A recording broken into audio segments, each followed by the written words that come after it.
Welcome to special focus. ప్రాణం లాంటి ఆశయం, అందుకే ప్రాణాలతో చెలగాటమాడటానికి కూడా వెనకాడరు. అన్నింటికీ తెగించే సాహసం, సవాళ్లతో సావాసం. ఇది ఆస్ట్రోనాట్స్ జీవితం. అంతర్జాతీయ అంతరిక్ష కేంద్రానికి వెళ్లాలని, వ్యోమగామిగా పరిశోధనలు చేయాలనే కల కోసం ఏమైనా చేస్తారు, దేనికైనా తెగిస్తారు. సునీతా విలియమ్స్ ఘటనతో ఆస్ట్రోనాట్ల జీవితాలను ప్రపంచమంతా ఆసక్తిగా గమనిస్తోంది. ఇంతకీ అసలు ఆస్ట్రోనాట్ల లైఫ్ ఎలా ఉంటుంది? స్పేస్లో వాళ్ళు ఎలా టైం స్పెండ్ చేస్తారు? ఆ చీకట్లలో అంతరిక్షంలో వాళ్ళ జీవన విధానం ఎలా ఉంటుంది?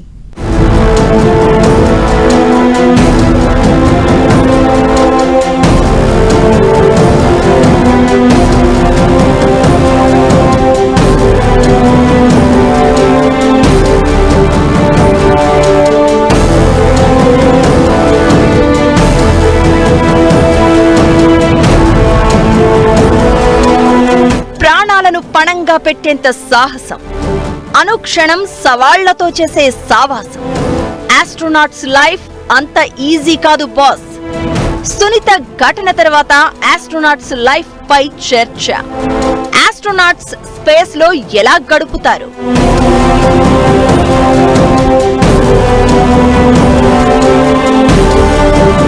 అంతరిక్షం ఎప్పటికీ అంతు చిక్కని రహస్యమే. స్పేస్ లోకి వెళ్లడం, గడపడం అంటే రిస్క్ తో గేమ్స్ ఆడినట్లే. ప్రమాదం అని తెలిసినా, ప్రాణాలతో వచ్చేది అనుమానమే అని అర్థమైనా, ప్రపంచం కోసం, ప్రపంచ భవిష్యత్ కోసం ప్రాణాలను పణంగా పెట్టే సాహసం చేసేవాళ్లే ఆస్ట్రోనాట్స్. స్పేస్ సీక్రెట్స్ తెలుసుకునేందుకు ప్రాణాలకు తెగించి మరీ వెళ్తూ ఉంటారు. కల్పనా చావ్లా లాంటి వాళ్లు భూమి మీదకు చేరుకుంటూనే ప్రాణాలు కోల్పోయిన పరిస్థితి. ఇలాంటి ఘటనలు కళ్ల ముందు కదిలినా దేనికి వెనుకాడని మొండి ధైర్యం, మొండి పట్టుదల వ్యోమగాములది. సునీతా విలియమ్స్ ఘటన తర్వాత ఇప్పుడు ప్రపంచమంతా ఆస్ట్రోనాట్స్ లైఫ్ ఏంటి, వాళ్ళేం చేస్తారు, వాళ్ళకేం చేస్తారు, అనంత చీకటిలో అంతరిక్షంలో వాళ్ళు ఎలా బతుకుతారు, భవిష్యత్తుకు దారి ఎలా చూపిస్తారనే ప్రశ్నలు తెర మీదకు వస్తున్నాయి.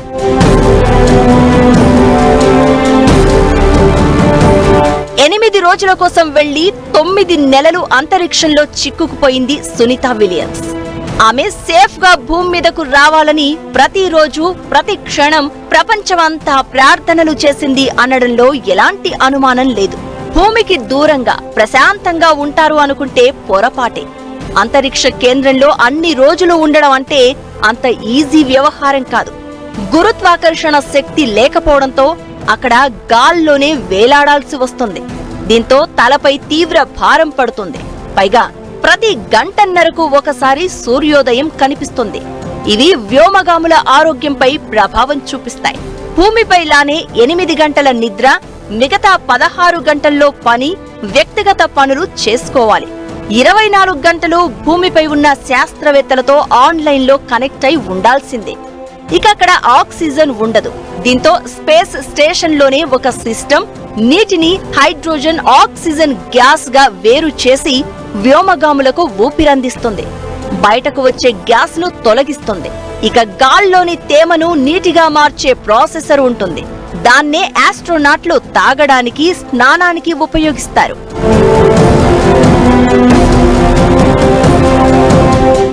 స్పేస్ స్టేషన్ లో ఆస్ట్రోనాట్ల కోసం స్పెషల్ రూమ్లుంటాయి.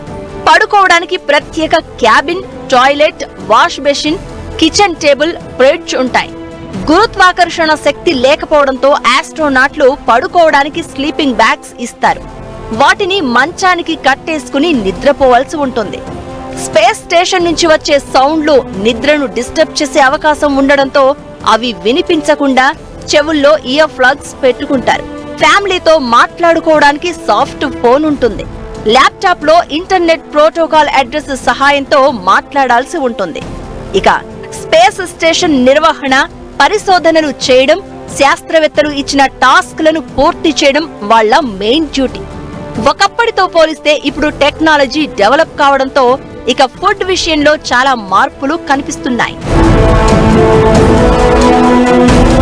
అంతరిక్షంలో ఆస్ట్రోనాట్లు హైడ్రేటెడ్ గా లేని ఆహారాన్ని తీసుకుంటారు.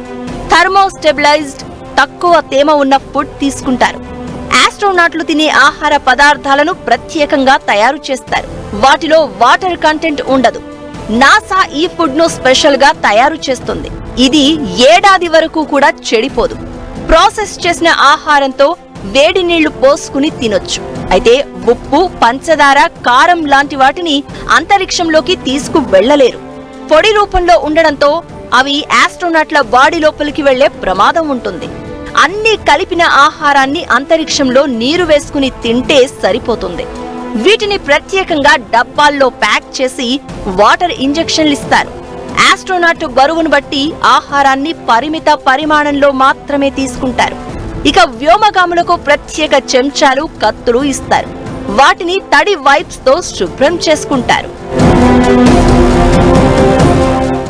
సో దీనికి వాళ్ళు శారీరకంగా, మానసికంగా పూర్తి స్థాయిలో రెడీ అయి ఉండాలి. అప్పుడే కానీ అంతరిక్షంలోకి వెళ్ళగలరు.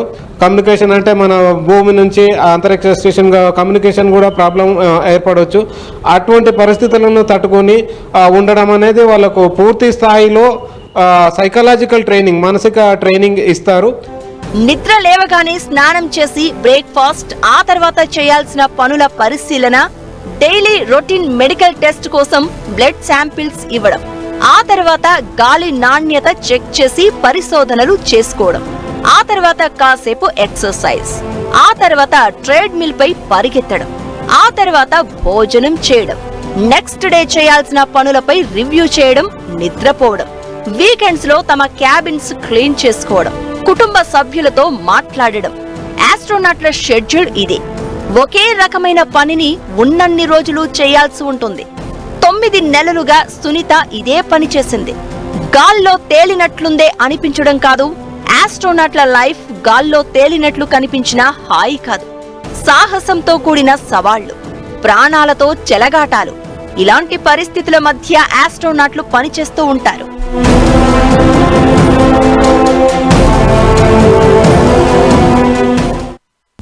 స్పేస్ లోకి వెళ్లటం, అక్కడ గడపడమే కాదు, తిరిగి రావటము సాహసమే. భూమి మీదకొచ్చాక అడుగులేయటం నేర్చుకోవాల్సిన పరిస్థితి. అంతరిక్షంలో తేలియాడినా, భూమి మీదకు తిరిగొచ్చిన ఆస్ట్రోనాట్ల జీవితంలో ప్రతి సంఘటన సవాలే, ప్రతి క్షణం సాహసమే. ఇంతకీ ఆస్ట్రోనాట్లను ఎలా సెలెక్ట్ చేస్తారు? ఎలాంటి ట్రైనింగ్ ఇస్తారు? వ్యోమగాములు భూమి మీద అడుగు పెట్టాక ఎదురయ్యే ఛాలెంజెస్ ఏంటి?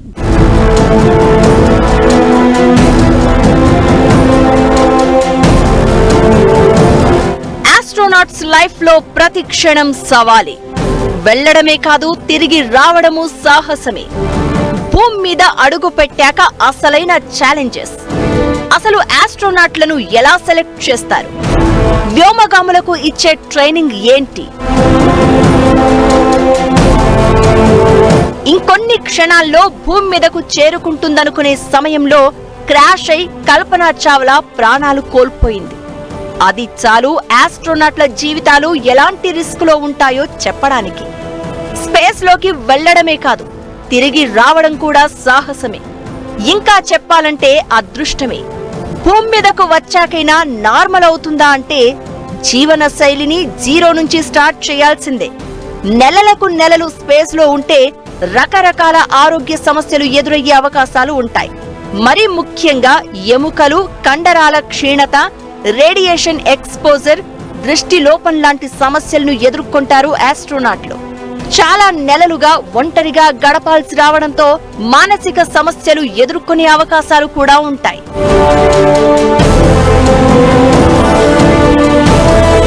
ఎక్కువ రోజులు స్పేస్ లో గడిపి భూమి మీదకు వచ్చాక నడక మరిచిపోయే అవకాశాలు ఉంటాయి. మామూలుగా భూమిపై నడుస్తున్నప్పుడు, పరిగెత్తేటప్పుడు మన శరీరంలో కండరాలు గ్రావిటీకి వ్యతిరేకంగా పనిచేస్తాయి.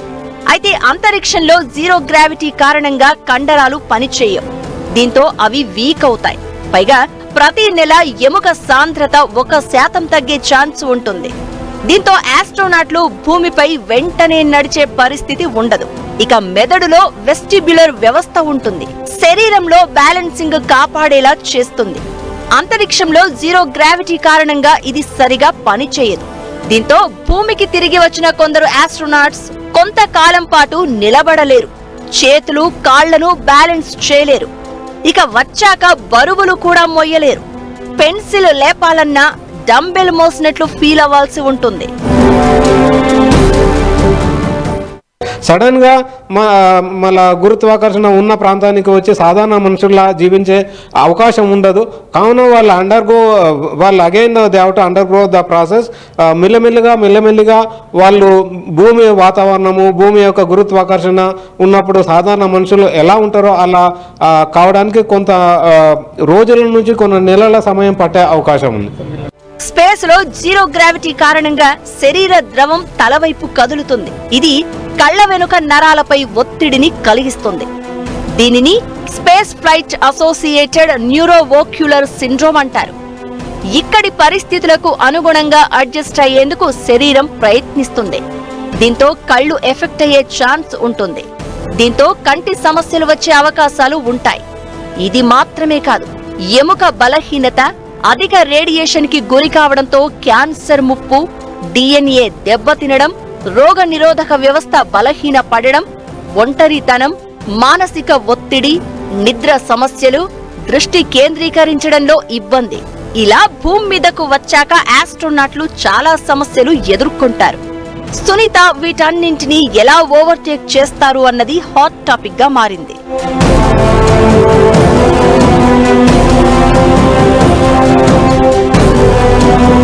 చాలా పరీక్షల తర్వాత ఆస్ట్రోనాట్లను ఎంపిక చేస్తారు.